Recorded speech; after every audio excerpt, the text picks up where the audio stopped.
All right, microphone's on. It is WDUN Sports Talk on WDUN TV. Happy Wednesday. It's June 22nd here, right in the middle, smack dab in the middle of summer. I'm Judd Hickenbotham, Mr. Morgan Lee, AccessNorthGA.com, sports editor, and Scott McIntyre, our wonderful producer, as well, joining you here. And, well, we got some interesting things to talk about, don't we, Morgan? Morgan's been up since very early on Monday, of course, watching Wimbledon from the very beginning.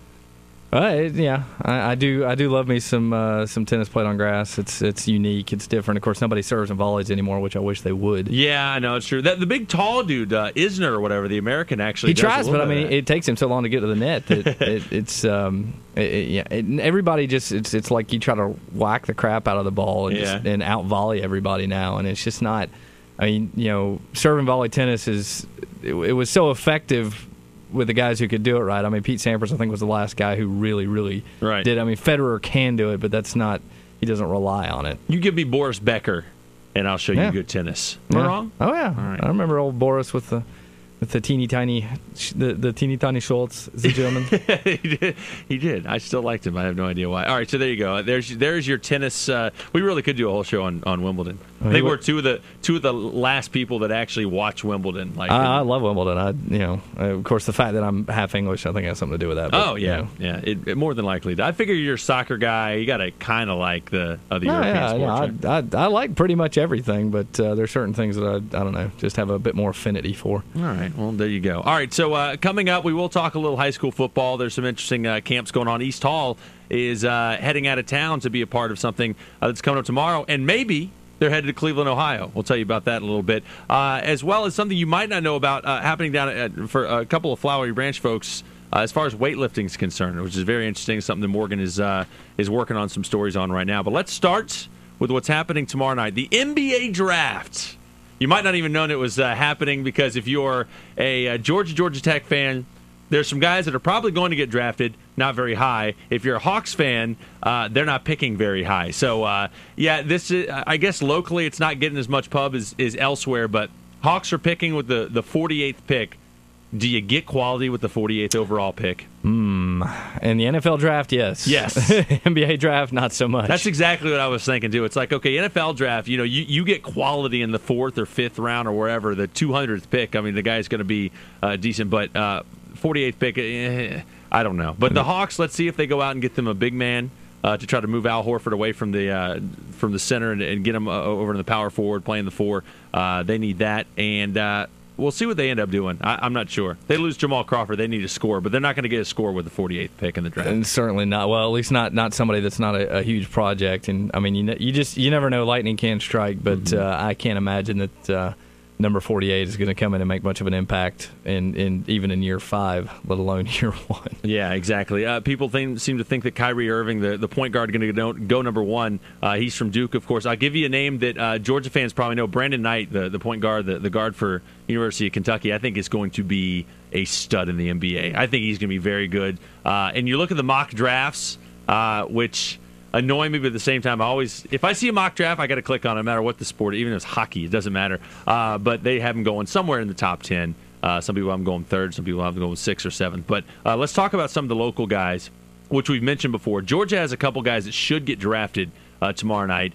Whether it's 1st round or 2nd round is yet to be seen. Trey Tompkins, the big man for Georgia, and the very, very athletic Travis Leslie, who was a guard with the Bulldogs. I guess he would be in the NBA. Either one of those guys kind of get you excited if you were an NBA general manager? Obviously you got to love Travis Leslie's explosiveness. I mean, the guy can flat out just sky. Tompkins is one of those guys that initially you thought maybe he was gonna be a first round type of pick, but the more he kind of works out for people and the more they kind of get a close up look at him, the more it seems like his stock is dropping. And I don't know if it's necessarily, if it's skills or if it's literally because he's kind of a doughy guy, and people have not been very wowed by his physical actual appearance. He's never been svelte. I mean, he's never been cut up, so to speak. But I think everybody's worried about whether he's going to be able to really bang against some of the bigger, more physical guys in the NBA. I mean, he's certainly got touch and he can do a number of things. But if he falls as low, I've seen him as low as 44. I think with Chad Ford from ESPN. I think in his mock draft. So maybe he ends up being quality at 44. I don't know. Yeah. Because obviously he's got some skill as we've seen. Here's the way I look at it: is you get Trey Tompkins if you want some depth on your bench as far as big men are concerned. Maybe he works out, maybe he doesn't. I really liked him as a freshman and a sophomore. He never really seemed to get better as he went through his junior year, but maybe he'll end up being a pretty quality pick. If you want a guy that could give you impact immediately, at least a little bit, I think you go Travis Leslie because of all the what he brings physically. Doesn't have really much of a jump shot. He's not going to go out there and pour in 25 or 30 on a given night, even as a surprise night. He's not really going to do that. But if you're looking for somebody that can really contribute now, I think you can get some quality minutes out of Travis Leslie. If you're looking long term, you go down to Georgia Tech. I think Iman Shumpert, of those three guys, of Tompkins, Travis Leslie, and Iman Shumpert, I think Shumpert has the most upside. Whether he ever becomes that guy is kind of yet to be seen. He never really truly became that guy at Tech. He got a little bit better, but he's kind of with Tompkins where you expect a little bit more out of him after 3 years, Yeah, I mean, obviously I have to take your word a little bit more on that one, having not seen, frankly, I didn't see a whole lot of college basketball at all this year because of my, prep duties. He's obviously, his is a name that really the only Tech name that I've heard tossed around at all. I think we're just going to be here locally. It's going to be kind of I hate to say it, but kind of a non-event night. Mm-hmm. I don't know. You never know. Like I said, lightning could strike, but it's just kind of one of those wait and see. Yeah, the NBA is weird, though, because the NBA drafts a lot on potential. So you could see somebody go into the first round and take Trey Tompkins. All of a sudden, he's like the 20th pick or something, and they ask the general manager why. They say, we really like his upside. We think he can be something. And we'll have to wait and see. I think Shumpert might go in the first round. I think he could be a late first-round pick, somewhere in the mid-20s. I don't know who would get him, but I think somebody I saw somewhere he might end up with the Knicks. We'll have to wait and see. But good luck to those three guys. All three of them should be professionals this time. Whenever the rookie camp start, they should be in somebody's camp. Whether they're becoming anything will have to be wait to be seen. Another thing about the draft, and then we'll drop it. A lot of foreign players in the draft this year, which makes me less excited also because I don't know these guys. I actually did watch some college basketball this year. I love college basketball, and so I know a bunch of these guys. But then you get these guys from Greece and Turkey and stuff, and maybe they'll work out. I don't know, but it's like, who is this guy? I have no idea. They're looking for somebody like Dirk Nowitzki, but I think it's tougher to pick that kind of guy from Europe and over there than it is to get some of the college guys from here. Yeah, and I think that it's a little bit sexy to pick a foreigner, kind of a flashy foreigner, so to speak. But I think also because a lot of these guys have played with the European setup, it's like all their club sports over there. I mean, you as a teenager, you get in these youth clubs that are owned by the larger club, right? And you play your way up almost as a professional from the time you're 14, 15 years old. So I mean, I guess you would those guys are going to be a little bit more used to the situation as opposed to college players and guys who have come out of high school and just spent a year in college. Of course, depending on which program you go to, who knows, you might have been treated like a professional there. It's true. But, I just I think everybody kind of falls in love with some of the silky skills that they see from some of these Europeans. And it's a different ballgame over here. I mean, you're expected to play a lot more defense and bang and that sort of thing. And some of the guys can do it and some can. I mean, even the greats like Dirk Nowitzki, it took him a long time to get used to every part of the game that he had to be a part of. Yeah, it's very true. So you're saying if you play under John Calipari, you're kind of used to how to budget your money and never. We're not going to mention that. Okay, never mind. All right, so there you go. So NBA draft is tomorrow. Good luck to the local guys wherever they get picked. All right, we're going to take a break. Come back. We do have some high school football to talk about. 7-on-7 tournaments are getting started, and also very interesting story down in Flowery Branch. You mentioned high school guys and girls. You talk Olympics, and then your ears should perk up just a little bit. We'll mention that when we come back. WDUN Sports Talk on WDUN TV.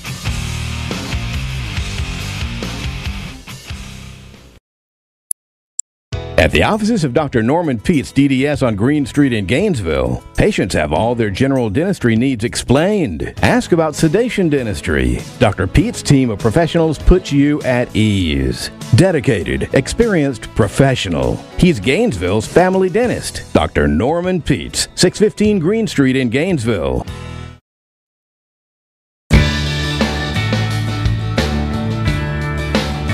I will not march blindly into the fluorescent light of Monday morning to a job I do not love. I will not go with the flow. I am not a carbon copy. I will visit this website before tomorrow because I refuse to work for the weekend, even if everyone is working for the weekend. Today, I will find a job that I love. Today, I will find my career happiness.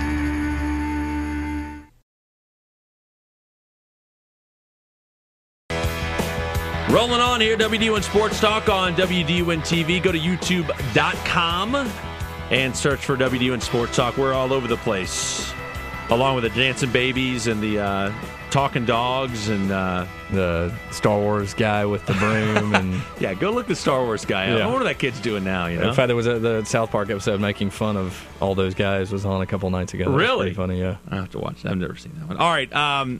Let's talk a little bit about 7-on-7 tournaments. This is kind of, I guess this is the beginning of the whole, correct me if I'm wrong, the training process as far as getting ready for high school football. Of course, it hits in late August. And when do they start practice before school comes back? Or when do they Yeah, really camps will go back in. Well, of course, I know school goes back so early now that, I'm not even, I'll have to go and look at the schedule because I'm not even 100% sure when the first day of school is. I think it's August 8th. And the only reason I know is because of my birthday.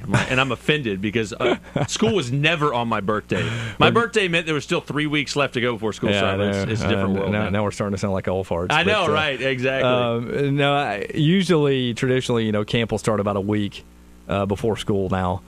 They'll go in and, work on their two-a-days or whatnot. But the 7-on-7 is just another step in the process. It's something else to do during the summer. I mean, as I've written and talked about on here, high school football is now a year-round exercise. There's a dead week period in July, and that is the only time that you are not allowed to do anything, whether that be workout, whether it be just get out in the field and pass around with your teammates, whatever. It's the only time that you're not allowed to do anything. Other than that, you go to any high school in this state that's serious about football, and you will find them doing some sort of training for football now. Yeah. As soon as spring practice was finished, these 7-on-7 camps got going. So they've been going since late May, early June. Flowery Branch has had some success early. They won the I can't remember if it's called the Mark Richt or the UGA 7-on-7 camp.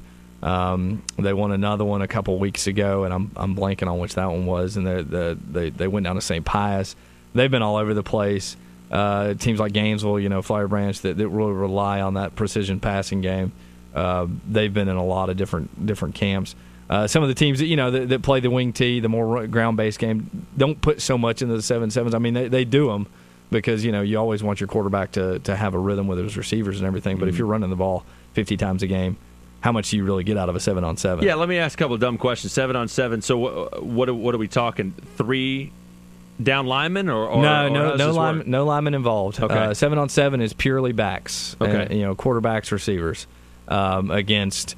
Who's hiking the ball to them? They basically just take the ball from like a.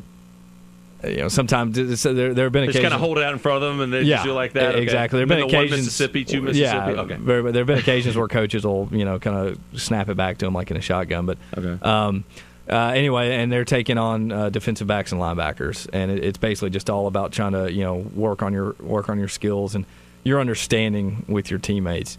Is there tackling involved? Can you sack the quarterback? No. I don't think you can sack at least I've never seen anybody sack the quarterback. Yeah, because I think they would be a lot less popular with the coaches if the quarterback's getting drilled. These things are done without pads. So, you wear a helmet, but that's the extent of it. It's just shorts and shirts. I got you. And helmets. So it's all just about, again, it's glorified just, pass skill. I mean, you go out and you run routes and your receivers try to beat the guy across from them. Your quarterback tries to figure out where everybody's going and what everybody's doing and kind of get in a rhythm.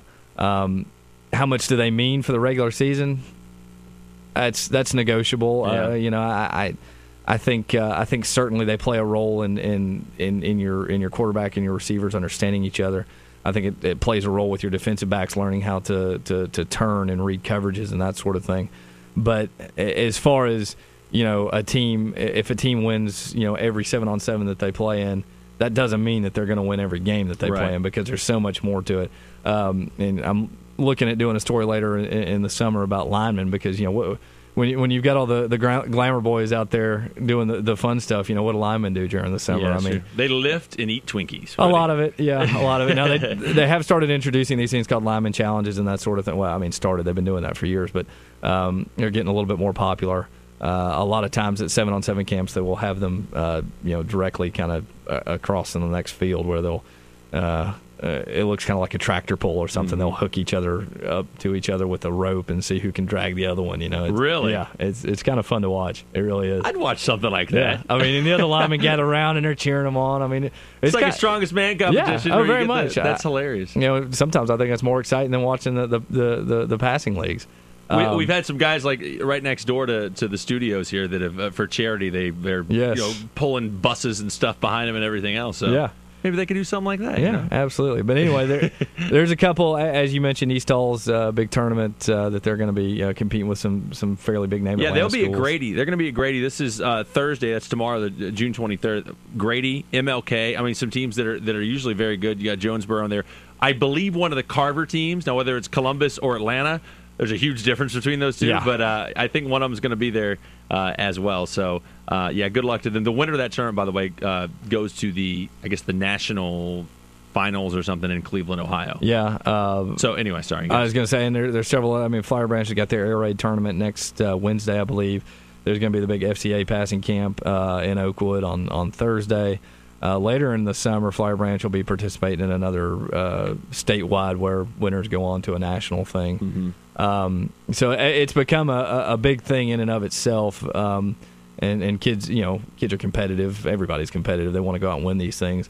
But again, it doesn't mean that you're going to go out and win a state tournament because you go out and win a 7-on-7 But tournament. I think teams like Flowery Branch and like Gainesville that commit to the pass so much, it really helps. Oh, absolutely. And especially with you look at a young Deshaun Watson, I mean, just a young quarterback like that, I think anything he can do to be competitive with the guys he's going to be throwing to 200 times a season or whatever it's going to be, I think that's really good for a guy like that. Yeah, certainly. For teams that have kids that are brand new to the program, that have just either moved in or have just come up into the varsity level, it's definitely it serves a function. But again, it's just kind of one cog in the big wheel now. Yeah. Whether it be the 7-on-7s, the weightlifting, the spring practice, the fall camps, the actual strongman offensive line competitions. It's year-round stuff. I think before the 7-on-7s, you should do those little strongman things. I think that'd be great. Yeah, you could sell tickets to this. It'd be kind of fun. Yeah. We're going to work on this. All right, we're going to take one more break. He mentioned weightlifting as far as football is concerned, but some weightlifting for some folks down at Flowery Branch to tell you about as far as an Olympic-style event coming up. After this break, WDUN Sports Talk on WDUN TV.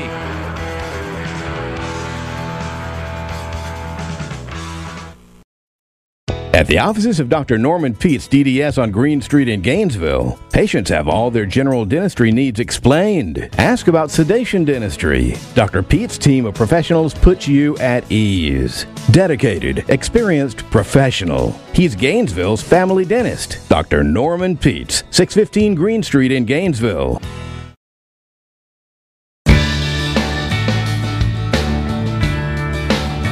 I will not march blindly into the fluorescent light of Monday morning to a job I do not love.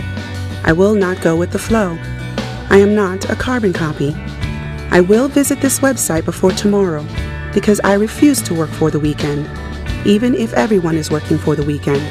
Today, I will find a job that I love. Today, I will find my career happiness.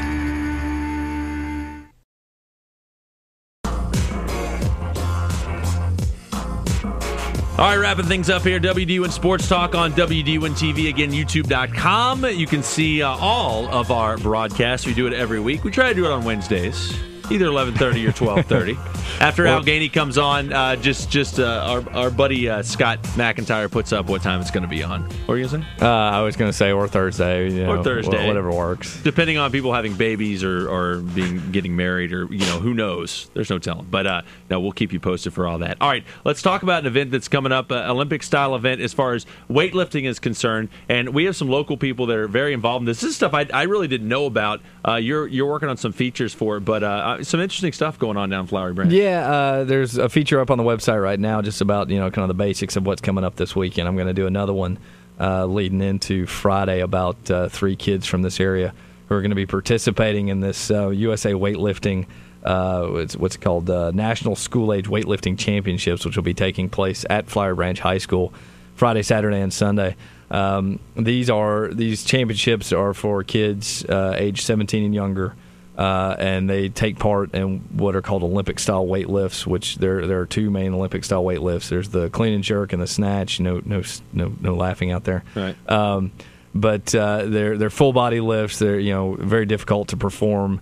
If you want to lift weights, and you go try to do this thing immediately, you'll kill yourself. Oh, I would throw my back out in 2 seconds. Yeah. I mean, both of these are basically where the bar's on the ground. Bars on the ground, you lift it up over your head in either one motion or in a succession of motions. Mm-hmm.